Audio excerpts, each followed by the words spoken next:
الرحيم الحمد لله رب العالمين والصلاة والسلام على سيدنا محمد وعلى آله وأزواجه وذريته أجمعين. اللهم أرنا الحق حقا وارزقنا اتباعه وأرنا الباطل باطلا وارزقنا اجتنابه.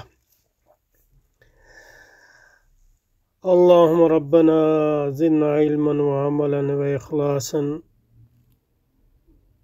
يا رب العالمين.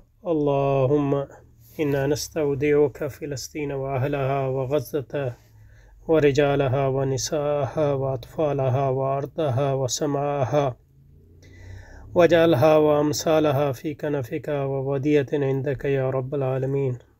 وصلى الله تعالى على خير خلق محمد وآله وصحبه وأزواجه وذريته أجمعين برحمتك يا أرحم الراحمين آمین. اچھا جی، اصل میں ہم عقلیات ابن تیمیہ جو حضرت علامہ تو نہیں ہے ویسے، مطلب محمد حنیف ندوی صاحب مولانا، ان کی یہ کتاب ہے عقلیات ابن تیمیہ پر، اس کی پہلی فصل پڑھ رہے ہیں ہم، وہ منطق پہ ہے. لیکن اصل جو ہماری دلچسپی ہے وہ چونکہ امام ابن تیمیہ کے تصور عقل پر ہے، اس لیے فصل سوم جو ہے شروع کر رہے ہیں، کیونکہ اس میں ان کے تصور عقل کی بحث آتی ہے، تو وہ ساتھ ساتھ کریں گے فصل اول کے، اور بعد میں جب مختلف فصول جو ہیں مکمل ہو جائیں گی تو پوری کتاب کی ایک پلے لسٹ بھی انشاءاللہ بنا دیں گے. اور اصل ہمارا ارادہ تو انشاءاللہ یہ ہے کہ ضرور التعارض کا مطالعہ کیا جائے اور الرد علی المنطقیین کا الٹیمیٹلی انشاءاللہ، اگر اللہ کی مشیت ہوئی تو انشاءاللہ. اچھا جی، تو مسئلہ الہیات، کیا الہیات میں فوق غور و فکر جائز ہے؟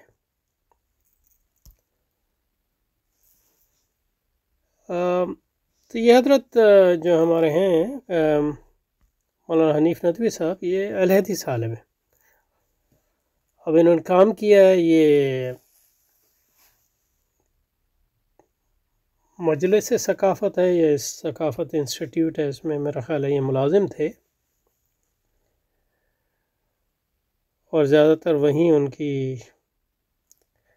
عملی زندگی گزری ہے، اور کئی کتابیں کا ترجمہ بھی کیا ہے، اور کچھ کتابیں جو ہیں تصنیف بھی کی ہیں.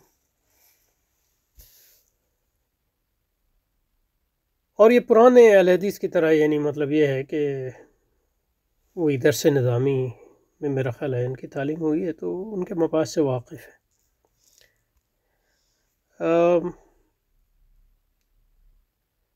لیکن کیونکہ یہ وہ حکومت کا ادارہ ہے اور اس میں سیکولر فکر بھی بڑی چھائی رہی ہے بہت عرصہ تک، تو اس لیے مطلب یہ ہے کہ وہ کوشش کرتے ہیں کہ کچھ اس کو اکیڈیمک زبان کے اور طریقہ استعمال کریں وغیرہ وغیرہ. تو ہم اس کو یعنی نظر انداز کریں گے. ہمارا اصل مقصد امام ابن تیمیہ کی کچھ باتیں اگر یہ ہم تو ان پہ بحث کرنا. تو بنیادی طور پہ ہمارا مقصد جو ہے ان کی کتاب پڑھنا نہیں ہے، مقصد جو ہے اس کتاب کے ذریعے ان مسائل پر بحث کرنا. تو یہ بحیثیت ہے ایک، مطلب یہ ہے کہ ایک ٹیچنگ ایڈ کہ ہم اس کتاب کو استعمال کر رہے ہیں. تو اس میں جو بھی چیزیں جو ہیں بالکل ہمارے کام کی نہیں ہیں، ان کو نظر انداز کر دیں گے. تو کیا الہیات میں غور و فکر جائز ہے؟ تو الہیات جو ہے اس سے مراد اللہ تعالیٰ کی ذات اور صفات کے علم کو بھی کہہ سکتے ہیں. فلسفے میں جو ہے ارسطو کے فلسفے میں جس کو وہ خدا سمجھتا ہے، تھیوس، کیونکہ تھیوس کہتے ہیں یونانی زبان میں خدا کو، گو کہ ان کا خدا کا تصور بالکل مختلف ہے. یعنی ارسطو کا تصور خدا جو ہے ایک کائناتی قوت ہے، اور یعنی کچھ لوگ سمجھتے ہیں کہ اس کا تصور جو ہے خدا کا ذاتی ہے، لیکن وہ بھی یعنی ایک مجرد قوت ہے ذاتی، یعنی عقل محض کو وہ خدا کہتا ہے بنیادی طور پہ. تو تھیوس چونکہ خدا کو کہتے ہیں یونانی زبان میں، تو اس سے بنا لفظ تھیولوجی. تھیولوجی انگریزی میں جو آیا ہے، اور اسی کا ترجمہ الہیات کیا جاتا ہے، کیونکہ الہ جو ہے پھر عربی زبان میں بھی خدا کو کہتے ہیں، اور تاج جو ہے لوجی کے معنی میں ہے۔ اور ارسطو کے فلسفے میں جیسا کہ آپ کو معلوم ہے تھیولوجی اور انٹالوجی اور فرسٹ فلاسفی کے ایک ہی معنی ہیں، اور وہ کیوں ہے اس پہ ہم نے کافی بحث کی ہے دوسرے ویڈیوز میں، تو آپ اس کو تلاش کر سکتے ہیں۔ اچھا جی، تو مسئلہ صفات کے کیا کیا زیر بحث پہلو ہیں، اور مسلمان اہل کلام نے، علم کلام والوں نے بالعموم اور علامہ ابن تیمیہ نے بالخصوص ان کے کن گوشوں کو اجاگر کیا۔ صفات کا مطلب ہے صفات رب تعالی، اور اس میں ان کے مسائل نے، تو یہ بڑا ایک متنازع مسئلہ رہا ہے، پہلے معتزلہ اور غیر معتزلہ کے درمیان، اور پھر بعد میں معتزلہ کی شکست کے بعد جو ہے خود یعنی معتزلہ کے مخالفین جیسے اہل سنت وغیرہ کے ہاں یہ اندرونی خلفشار کا مسئلہ بن گیا، اور ان کے ہاں 3 جماعتیں ہو گئیں، اور بنیادی طور پہ اشاعرہ اور حنابلہ کے درمیان جو ہے بہت آج تک چلا آ رہا ہے یہ اختلاف، اور بنیادی طور پہ وہ کوئی دینی اختلاف نہیں ہے، وہ فلسفیانہ اختلاف ہے، اس کو ایک دینی رنگ دے دیا گیا ہے۔ اس کی وجہ یہ کہ اشاعرہ جو ہے ارسطاطیلی سی منطق اور فلسفیانہ مفروضات کو قبول کرتے ہیں زیادہ تر، اور اس کی بنیاد پہ ان صفات کو سمجھنے کی کوشش کرتے ہیں، جبکہ حنابلہ جو ہیں وہ عقل عامہ اور غیر ارسطاطیلی سی منطق اور رواقی منطق، خاص طور پہ ابن تیمیہ وغیرہ وہ استعمال کرتے ہیں اور اس کو سمجھنے کی کوشش کرتے ہیں، تو یہ مطلب فلسفیانہ اختلاف ہے۔ بہرحال مسئلہ صفات کے کیا کیا زیر پہلو ہیں، اور مسلمان اہل کلام نے بالعموم، علامہ ابن تیمیہ نے بالخصوص، شیخ الاسلام ابن تیمیہ بالخصوص، اس کے کس یعنی شیخ الاسلام کہنا چاہیے، یہ ان کا مشہور لقب ہے، تو علامہ کہنے کا کیا مقصد ہے، کن حالانکہ مطلب یہ کوئی غلط نہیں ہے، لیکن مطلب میرے خیال میں اب امام غزالی کا جو لقب ہے وہ امام ہے یا حجت الاسلام ہے، تو اب کہیں علامہ غزالی تو عجیب سا لگتا ہے۔ اسی طرح امام ابن تیمیہ یا امام کہیں یا شیخ الاسلام کہیں، کہ کن کن گوشوں کو اجاگر، اس سلسلے میں ان کی مسائل نے کس ثروت عقلی کا سامان بہم پہنچایا، ثروت عقلی عجیب مطلب یہ ہے کہ ثروت عقلی، اس کی تفصیل سے پہلے ہمیں یہ بتانا ہے کہ دینیات میں اب الہیات کی بات کی، اب دینیات پہ آ گئے۔ بصیرت و دانش کی ضیاء افروزیوں اور غور و تفحص کی سائنس سے استفادہ کے علاوہ علامہ کس حد تک مؤید ہیں؟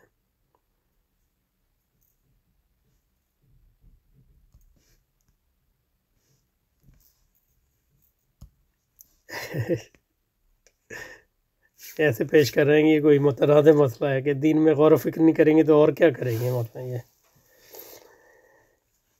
یا دوسروں میں ان کے تحقیق کا کیا درجہ ہے، تحقیقات کا درجہ کیا ہے، یعنی میرا خیال ہے کہہ رہے ہیں کہ صفات میں غور و بحث جو ہے فلسفیانہ اور عقلی غور و بحث جائز ہے کہ نہیں، اور کس حد تک ان سے کشود معانی اور تشریح حقائق سے مدد مل سکے، ہم اس میں مطلب 3 عنوان سے بحث کریں۔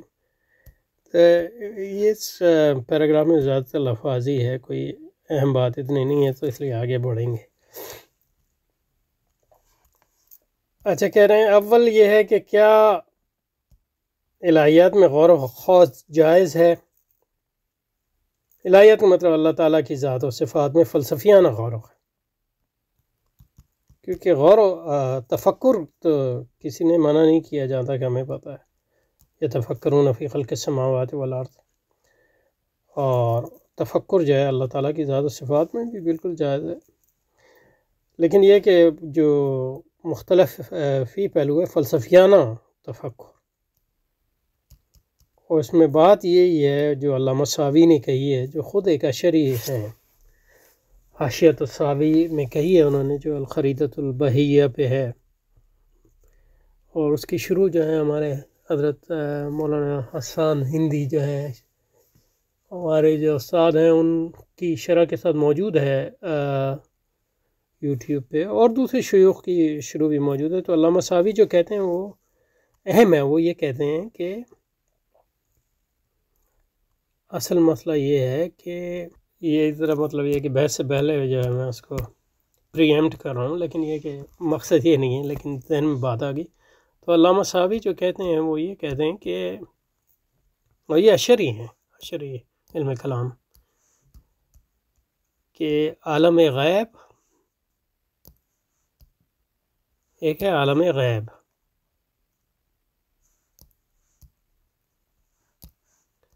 عالم غیب،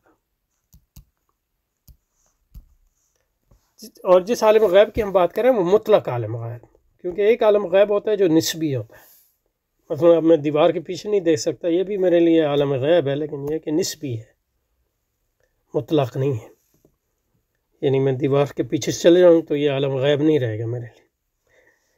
تو ہم مطلق عالم اور عالم شہادت جس عالم کو ہم دیکھ سکتے ہیں، ان میں ایک بنیادی فرق ہے، جوہری فرق ہے۔ تو عالم شہادت کی بنیاد پر عالم غیب کو سمجھا نہیں جا سکتا، اس لیے ایمان کی بات ہے۔ اور ہماری جو عقل ہے وہ عالم شہادت کے لیے، اور وہ عالم غیب کو اگر سمجھنا چاہے گی تو عالم شہادت کی مثال کی بنیاد پہ ہی سمجھے گی۔ لیکن اس میں اگر یہ فرق منحصر رہے، فرق ملحوظ رہے کہ یہ صرف مطلب یہ کہ ایک مثال ہے، حقیقی طور پہ نہیں سمجھ سکتی، تو پھر تو کوئی غلطی نہیں ہوتی۔ لیکن ہوتا یہ ہے کہ لوگ سمجھتے ہیں کہ عالم شہادت کو جس طرح ہم عقل کی بنیاد سے سمجھتے ہیں اسی طرح عالم غیب کو بھی سمجھ سکتے ہیں، وہ یہ سمجھنے لگتے ہیں کہ عالم غیب عالم شہادت کی طرح ہے اور اس پہ وہ اصول لاگو ہوتے ہیں جو عالم شہادت پر ہوتے ہیں، تو اس سے بڑی بڑی غلطیوں کا امکان ہوتا ہے۔ تو اس لیے جب ہمارے اسلاف جو ہے بات کرتے ہیں عالم اللہ تعالیٰ کی ذات صفات پر فلسفیانہ غور پر منع کرتے ہیں، تو اس لیے منع کرتے ہیں کہ ہماری عقل کی بنیاد پہ عالم غیب کو نہیں سمجھا جاتا۔ لیکن اب مجبوری یہ ہوتی ہے کہ اگر مثلا یہ کہ جو کافر جو ہے آپ پہ اعتراض کریں فلسفے کی بنیاد پہ، تو آپ کے پاس کوئی چارہ نہیں رہتا کہ عالم غیب کو سمجھانے کی کوشش کریں عالم شہادت کی بنیاد پہ، تو اس پہ پھر غلطیاں بھی ہوتی ہیں۔ لیکن یہ ہے کہ وہ اس لیے مطلب یہ ہے کہ جدلی اور کلامی، جدلی علم کلام اور حقیقی علم عقائد میں بنیادی فرق ہے، کیونکہ جدلی علم کلام جو ہے دوسروں سے مقابلہ کرنے کے لیے ہوتا ہے، کہ اپنے عقائد کو سمجھنے کے لیے سچ نہیں ہوتا۔ لیکن یہ کہ دوسروں سے مقابلہ چھوڑ دیا تو پھر اپنوں پہ ہی حملے شروع ہو جاتے ہیں، یہی ہوا ہے مسلمانوں کے۔ تو اول کیا الہیات میں غور و خوض جائز ہے؟ اگر جواز اسمات میں ہے تو اس کی کیا وجہ ہے کہ بعد حدیث میں اس کی مخالفت آئی، اور اسلاف میں بعض جلیل القدر ائمہ نے علم کلام کی منہ شگافیوں کی کھلی بند و مذمت کی، تو اس کی وجہ ہم نے بتا دی۔ لیکن یہ کہ جب کفار کی طرف سے پھر حملہ ہوتا ہے عقائد پہ، تو اس کے فلسفیانہ بنیادوں پہ، تو اس کے علاوہ چارہ نہیں رہتا کہ اس کی فلسفیانہ بنیادوں پہ جو ہے دفاع کیا جائے، اور یہ مسلمانوں نے کیا۔ لیکن پھر اس میں غلطیاں ہوتی ہیں، تو اس غلطیوں کو ہمیشہ درست کرنے کے لیے مجددین آتے ہیں، جیسے امام غزالی نے الجام العوام علم الکلام لکھا، یا فیصل التفرقہ لکھا، یا احیاء العلوم الدین لکھی، وغیرہ وغیرہ، اور امام ابن تیمیہ نے بھی لکھی، وغیرہ وغیرہ۔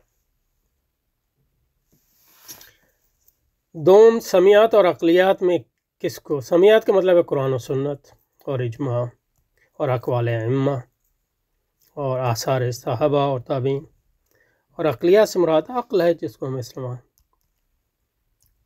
ظاہر ہے کہ تقدم کا کیا مطلب ہے؟ عقل تو اعلیٰ ہے سمیات کو سمجھنے کا، لیکن مسئلہ اس میں یہ ہے کہ یہ سوال صحیح نہیں ہے کہ تقدم کس بات ہے، اس لیے غلط لوگ اس کا جواب، کیونکہ عقل کوئی ایک عقل نہیں ہے، عقل کی کئی اقسام ہیں، جیسا کہ امام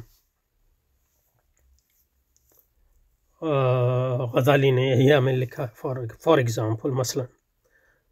تو اصل یہ نہیں ہے کہ سمیات کو عقل پر تقدم حاصل ہے، نہیں، کیونکہ عقل تو ضروری ہے سمیات کو سمجھنے کے لیے، مطلب اپنی عقل کی بنیاد پہ نہیں سمجھیں گے تو اور کس بنیاد پہ سمجھیں گے؟ یعنی عام یعنی زبان بھی آپ نہیں سمجھ سکتے عقل کے بغیر. تو اس سے یہ مراد عقل عقل منیملسٹ ریشنالٹی جس کو کہتے ہیں وہ نہیں ہے، بلکہ عقل کی خاص. تو مطلب یہ سوال ہو سکتا ہے کہ فلسفیانہ عقلیت کو یہ جو انیٹمی ہے، ناٹ انیٹمی، اینٹینمی ہے، یہ جو تضاد ہے عقل اور سمیات کا، یہ غلط ایک تضاد ہے، کیونکہ دے مختلف چیزیں ہیں. عقل جو ہے آلہ ہے اور سمجھ جو ہے یعنی عقل جو ہے ایک لحاظ سے فاعل ہے، سمیات مفعول ہیں، یعنی آپ اس کو سمجھنا چاہتے ہیں. تو ان دونوں کی نوعیت ہی ایک نہیں ہے. آپ یہ کہہ سکتے ہیں کہ کیا سمیات کو فلسفیانہ کتابوں پر یا فلسفیانہ نظریات پہ تقدم حاصل ہے کہ نہیں، یا آپ یہ سوال کر سکتے ہیں کہ عقل اسلامی پر فلسفیانہ عقل کو تقدم حاصل ہے کہ نہیں. تو وہ تو صحیح ہوگا. یہ اس طرح کہ آپ کہیں کہ مطلب یہ ہے کہ چائے کو روٹی پر تقدم حاصل ہے کہ نہیں. دو مختلف چیزیں ہیں، چائے پینے کی چیز ہے اور روٹی کھانے کی چیز ہے. اور اس میں بھی مطلب یہ ہے کہ سوال کا ایک تک بنتا ہے، کیونکہ ان کی نوع ایک ہی ہے، یعنی وہ کھانے اور پینے کا تعلق جو ہے انسان کی انرجی کے اس سے ہے. لیکن آپ دو مختلف چیزوں کے بارے میں بات کریں، مطلب یہ ہے کہ تو وہ کوئی اس کا تک نہیں بنتا. سمجھ رہے نا اس سوال کا. لیکن اس پہ پوری انشاءاللہ یہ لمبی بحث ہے، تو اس پہ بحث ہوگی انشاءاللہ. اور تیسری بات یہ ہے کہ سوئم کیا قرآن نے ایسے منفرد عقلی انداز استدلال کی نشاندہی کی ہے جس سے علم کلام کی گتھیوں کو بآسانی سے سلجھایا جا سکے. علم کلام کی کیا گتھیاں؟ علم کلام کا مطلب یہ ہے کہ اب دیکھیں گے علم کلام ہے کیا، اس کی تعریف کیا ہے. تو علامہ اقبال نے شیخ الاسلام ابن تیمیہ نے ان تینوں سوالوں کا جواب دیا ہے. اس میں کس درجہ گہرائی اور استواری اور عبقریت کی جلوہ ترازیاں ہیں، کچھ نہ پوچھیے.